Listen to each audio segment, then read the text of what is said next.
I recently felt compelled to leave this note on the car of a woman who almost plowed into us in an intersection on our way to the grocery store because she was too busy on her phone to be bothered to drive the 2-ton death machine she was about to let plow right into us because she wasn't paying attention. And that's something that happens pretty much on a weekly basis anymore, that we have to try and avoid people who cannot drive their car because they have to be on the phone, possibly killing themselves or killing us.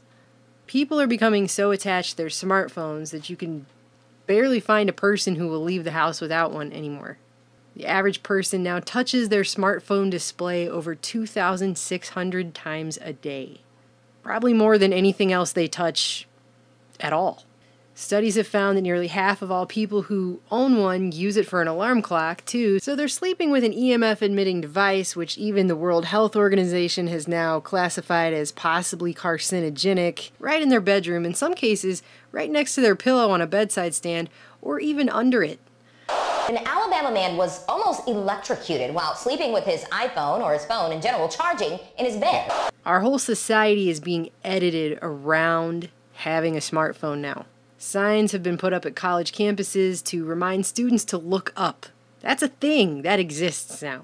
And the Department of Transportation, and probably every state in this country, are constantly putting up signs on the side of highways reminding people if they text and drive, they could likely kill themselves or someone else.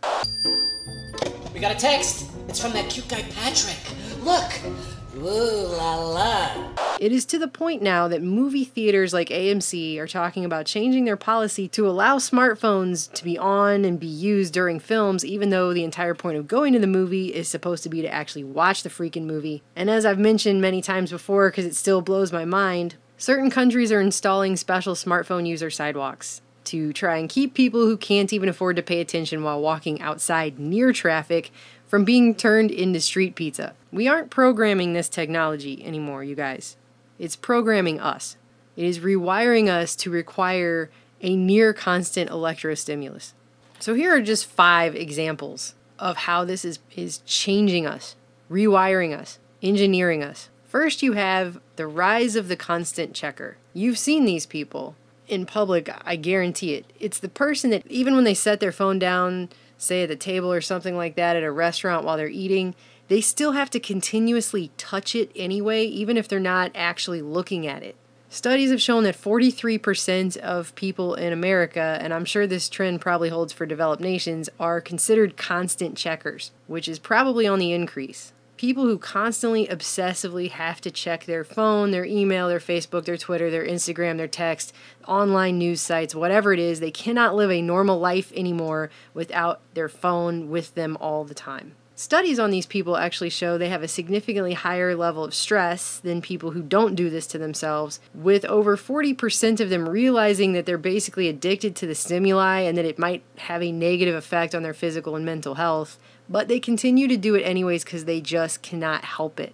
Then this just came out, brain drain, a study that showed that the mere presence of a smartphone in a room doesn't even have to be, you don't even have to be using it. Just having it in the room for a large number of people actually reduces cognitive capacity just by being in the room. So don't even have to be on the phone, but just the fact that what they called an attractive high priority stimuli like the smartphone being there in the room is enough to drain mental resources for a lot of people. And how they figured this out was they had college students, they put them in a room, and some of them had the phone in the room with them either on a desk or in a bag or in a pocket. And then they had them do math problems, and they had another group of college students and they put the smartphone in another room entirely, and the students who had their phone in the other room did significantly better on the test. It was simple math problems, it wasn't hard stuff. But what they also found on the test is that people who had the phone in the room answered that they thought the phone being there had no effect on them, which also shows a contrast between what people think and the actual reality. And speaking of an effect on reality, Twitter rumors have caused everything from a run on the banks in Kazakhstan to the fact that Facebook has now been referred to as the best human research lab ever. And as Kashmir Hill of Forbes points out, there's no need to get experiment participants to sign pesky consent forms, as they've already agreed to Facebook's data use policy. A team of Facebook data scientists are constantly coming up with new ways to study human behavior through the social network. And I know I've pointed this out in videos before, but I think it's so important. And considering now that Facebook has just hit an average of 2 billion users per month, it bears repeating that in 2002, Facebook ran a random experiment on nearly 700,000 users for a week, where they would show them either positive, happy stuff in their feeds or negative, depressing stuff in their feeds. And what do you know? The people with the happy feeds posted happy posts, and the people with the negative stuff tended to post angry, depressing stuff.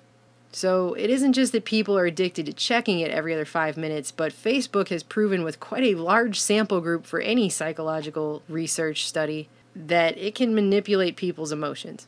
They have that power, and now they've got 2 billion users a month with which to do it. I also read, and unbelievably, but I guess this is where we're at, that researchers at Birkbeck, University of London, and King's College London say that 3/4 of all UK toddlers, that's children between the age of 6 months and 3 years old, now use iPads or smartphones every day. 6-month-olds using iPads every day. I mean, just that's what's going on. And I don't know how many times I've personally seen this, but we'll be sitting down to dinner at a restaurant and a mother will come in, plunk her small kid down, and immediately prop up an iPad right in front of his face and then pull out her phone.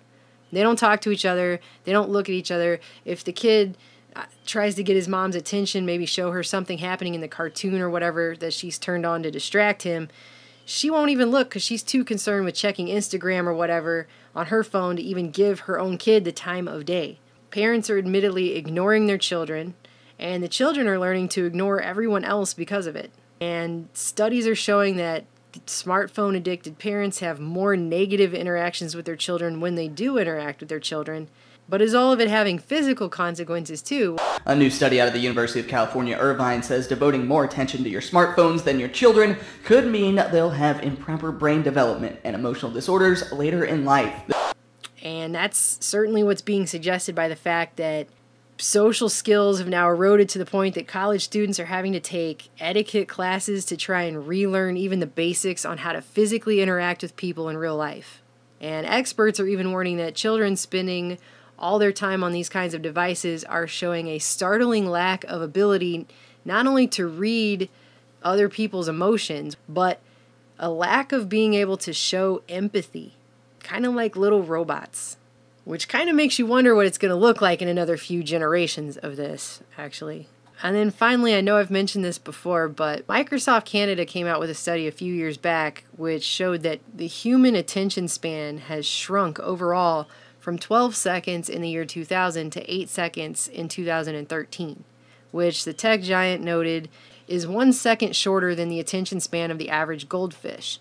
And I went and got the study and read it, and it was actually written by Microsoft to its corporate customer base to show how they could advertise things to people in a world where technology is decreasing everyone's ability to pay attention long enough to even care about what's in an ad. And of course, Microsoft did what it could to put a positive spin on all of this, but after reading through it, not only is it obvious they're talking about human beings as if we are now mere computers, but it's also pretty evident to me that the technology is definitely programming the people more than the people are programming it. The thing has creepy lines like, "It's no surprise that increased media consumption and digital lifestyles reduce the ability for consumers to focus for extended periods of time, but I never would have guessed that tech-savvy consumers are getting better at processing information and encoding that information to memory. If there's no need to stay tuned in, why not move on to the next new and exciting thing for another hit of dopamine?" Yeah. So we're not only being completely removed from actual reality, but now we're becoming these little techno junkies that are just looking out for that next hit of dopamine. That's how they discuss us. Like little human, biological, android, programmable computers that are just down to where can we get our next hit of stimulus. Someone on a video we did just a little while back left a comment that it's getting to the point where the majority of everyone can't even remember what they did last week anymore. So when you add all that together and really think about it, who could argue that the zombie apocalypse isn't already here?